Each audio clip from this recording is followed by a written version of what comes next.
Penguin Pandemonium.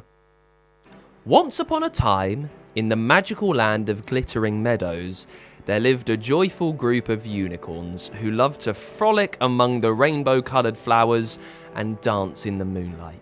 They were known far and wide for their shimmering manes and kind hearts. Across the realm, in the misty mountains, resided the fierce and playful dragons. These dragons were masters of the skies, painting the clouds with fiery hues and occasionally having heated but friendly debates about the best way to cook marshmallows. Now, glittering meadows and the misty mountains were separated by the great icy ocean, where the penguins lived on a small frosty island. The penguins weren't magical, they were just, well, penguins really. Once the whole realm had been a landscape of ice and sparkling snow, and the penguins had been in charge. But what with all the fire-breathing dragons and rainbows and sunshine and sparkles from the unicorns, the icy ocean was, well, not much more of a pond now. I mean, most of the penguins didn't mind much. After all, the unicorns could create magical rainbow fish to eat, which were, delicious. And there were always marshmallows around the dragons, and on the right occasion, a toasted marshmallow was just the thing. But some penguins vowed revenge and were determined to take over the earth once again. Chili Flaps the penguin was the ringleader. With his hench penguins, he came up with an evil scheme. Under cover of night, they worked on a secret project, and after many weeks of strange clanking and bonking, he finally called the penguins together for the great unveiling. I present to you the Freezinator! Chili Flaps puffed out his chest and pulled the cover off his invention. The Freezinator! He tried to swish it again, but it was still stuck. He heaved himself into a jump, and then another jump, and with a very irritable huff, managed to unveil his invention. The tall silver machine, as tall as a skyscraper, glinted in the bright sun, and all the penguins went, "Cool! No longer shall we be confined to a stupid little pond. The planet shall become the glittering sea once more. We start now!" A team of penguins leapt on the contraption and slowly winched the cannon towards the unicorn's meadow, and pow! A stream of snow and ice shot out in a thick deluge, reaching into the sky and arching onto the lands where the unicorns were happily munching on some sparkly grass. Sparklehoof, leader of the unicorns, looked up suspiciously. "Is that snow? There's not been snow in the glittering meadows for centuries." Then she saw the tsunami of snow and ice gathering in the sky and began to run. "Avalanche! Run for your lives!" she whinnied to the others. And with that, the terrified unicorns ran and flew to the higher grounds as best as they could. And even if you're magical, it's quite hard to fly in a snowstorm. The penguins looked at the chaos through their binoculars and cackled to themselves. The plan was working. Now to tackle those pesky dragons. "Target north-northeast. Left a bit more," directed Chili Flaps. He was having to jump to try to get a good view. And attack! Pow! Once more the Freezinator launched a deluge of snow and ice, as high as the horizon and so thick it blotted out the sunshine. The dragons had been enjoying a marshmallow feast and were pretty much asleep. They awoke with a squeal and a shout, and to be quite honest, a lot of swearing. "Snowstorm! Fly for your lives!" The dragons flapped this way and that, but the sky was too heavy with sleet and ice. They couldn't even melt a path with their fiery breath. It was too cold. None of the dragons could even blow a breath of steam. They gathered at the top of some trees which bent with their weight and huddled together, desperately hoping the snow would stop. It snowed and snowed on the glittering realms and misty mountains, with the Freezinator sending fresh snow out every day. The penguins surveyed their new realm, and a cheer went up. Icy, snow-covered, glittering and bare. They were smugly satisfied with their work, and skated and waddled around, happily exploring their new frozen paradise. But was it a paradise? Some of the penguins began to secretly wonder. I mean, we used to have magical fish to eat. Now, all that we have in the icy ocean are miserable old pilchards, said one penguin very quietly to his friends. I know what you mean. I like being cold all the time, don't get me wrong. Totally loving the whole being cold all the time thing, but I've just not got the blubber for this. I miss being able to bask on the dragon's coast after they'd roasted their vegetables. Sometimes they'd even leave us a few. You know what they say, on the right occasion, a toasted marshmallow is just the thing, yes. Maybe they weren't so bad at all, said the penguins. And it turned out he wasn't alone. More and more penguins began to miss the magical realm, but they were too scared to say anything to Chili Flaps and his guards. But one little penguin decided to do something.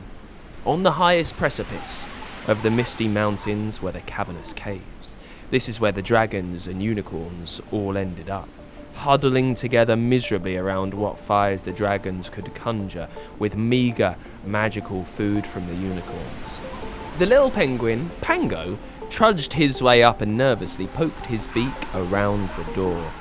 I can't say they were pleased to see him, but he quickly explained how all the penguins were miserable and missed the magic and marshmallows, and had they got any idea how disgusting pilchards are? And is there any way that they could help? We're too sad to be magical, sniffed Sparklehoof. This snow is making my mane all frizzy. And what little fire we can barely breathe hardly makes a dent, said Flameclaw. The Freezinator just keeps making the snow deeper and deeper. There's nothing us dragons can do.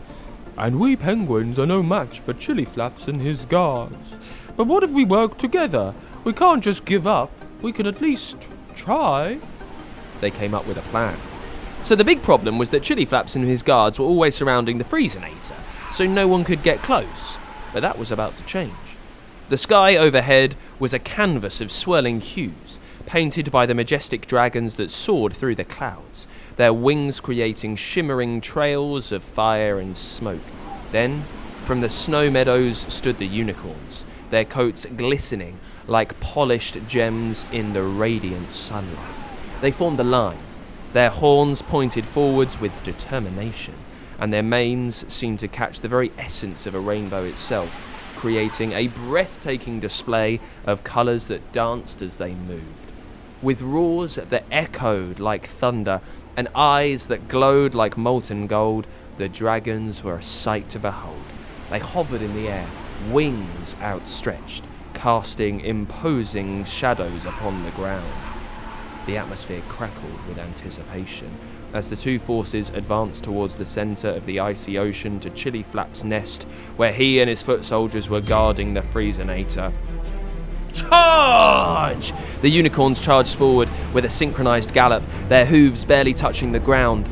They unleashed beams of pure magic from their horns, each beam bursting forth like a cascade of stars, illuminating the sky with a radiant glow. The dragons met this magical assault with a burst of flame, creating a mesmerizing clash of elements. Fire met light in a spectacular display that painted the battlefield with brilliance. The dragons swooped down, their claws slashing through the air, engaging in breathtaking aerial maneuvers with the nimble unicorns. The unicorns, agile, quick, evaded the penguins' attacks with graceful leaps, their horns glowing brighter as they retaliated with waves of healing magic that mended the land wounded by the battle. And what about the penguins? Well, Chili Flaps and his men were soon overwhelmed by the onslaught and waddled as fast as they could into the depths of the sea, and the other penguins grabbed their chance. They heaved and heaved to turn the cannon on the Freezinator and jumped up and down, changing the controls to the opposite settings, and then 3, 2, 1, pow! But instead of blowing snow, the enormous contraption began to suck and suck all of the ice and the snow from the land. Slowly, the green sparkling meadows were uncovered and the misty mountains lost their snowy carpet. We did it! cheered the dragons and unicorns, high-fiving with the penguins, although it was more low-fiving. You can't get much lift on a flipper after all. Working together had saved the planet, and things returned to the way they had been before. Well, most things went back to normal. Some things did change a little bit. The unicorns and the dragons agreed that the penguins could have more of the land for their ocean, which seemed only fair, and Chili Flaps, after a very long sulk, agreed that maybe he'd gotten a bit too carried away, and the Freezinator was sunk into the deepest parts of the ocean, because even he had to admit that a toasted marshmallow on the right occasion was just the thing. Got an idea for a story? Tell us the title at funkidslive.com/Storyquest, and we could bring your story to life. For a new story each week, make sure you hit subscribe or follow so you don't miss a single episode. Well, thank you so much to today's story master, AYLA. AYLA, we loved making your story. You've been a brilliant story master. Tell us why you wanted a story about penguins and unicorns and dragons. I love unicorns. They're one of my favorite mythical creatures, and I thought that unicorns and dragons just go together. I thought it would be fun if they just try to team up to save. And my brother's favorite animal was penguins, but he changed it. But so that I thought he's annoying, so I made him the penguins evil. Why do you love unicorns so much? What is it about them? I don't know, just sometimes I just feel like they're so perfect. They just suit me so well. I love unicorns so much. Well, we were really happy to chuck them all together because we had the unicorns, we had the dragons, we had the evil penguins. What did you think of your story? What did you like about it? I thought it was actually really, really good. It was one of my, I've listened to every single story you have, and that was probably the one I liked the most. Oh, brilliant. What was your favourite bit? It was probably when all the penguins gathered together trying to get, when the little one tried to help with the sparkles and the dragons to team up. That was probably my favourite bit. Yeah, because there was the dragons and we had the unicorns and we had the penguins. There was a lot of different people and creatures going around. Who was your favourite character in it? Sparkles. Sparkles. Really hilarious. Why'd you like Sparkles? She was just one of the best characters, I felt like. I thought it was hilarious when she was like, run for your lives! And the best part is that you are kind of in charge. You have had this huge power of being our story master. Did you enjoy being in charge of this story? Yes. I've been waiting for I was jumping up for joy when I found out. Oh, brilliant. Well, we loved making it for you. And we always want ideas. So any more ideas that you have for being a story master, make sure you send them to us because we'd love to hear from you again. Got an idea for a story? Tell us the title at funkidslive.com/Storyquest, and we could bring your story to life. For a new story each week, make sure you hit subscribe or follow so you don't miss a single episode.